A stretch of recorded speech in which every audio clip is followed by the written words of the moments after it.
Apparently, the libs lied to us again. This man is becoming my favorite government official. This is the interim parliamentary budget officer. You might have even heard him as the watchdog, Jason Jacques. Problem is, everyone took that news that Mark Carney was cooking the books and ran with it. And we're going to talk about it all in just a second. Now, you see, the interim parliamentary budget officer, also known as PBO, takes aim at liberal accounting. Remember that, but also said budget is sustainable. Remember that because it's been left off every post I've read. The budget is still sustainable. So the PBO calls out the Carney government Friday for using an overly expansive definition of investments that shifts about 94 billion in spending over the next 5 years to a more palatable capital side of the ledger.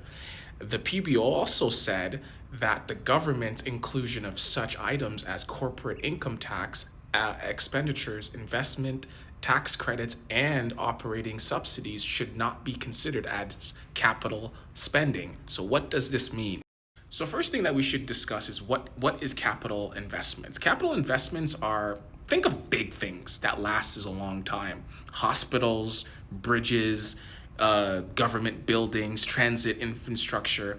Those are assets, right? And because they're treated as such and they don't disappear like after a year, governments don't treat them like day-to-day spending, operational budget. So they wouldn't be included in the operational budget.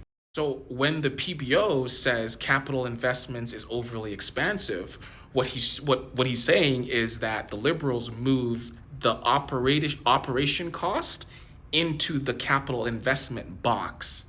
So while the government lays out a 311 billion in capital spending between 2024 and 25 to 2930, the PBO analysis concludes that only 217.3 billion of that should be classified as capital spending, which leaves back about $94 billion. The government counted $94 billion of normal spending, wages, programs, and ongoing costs as capital.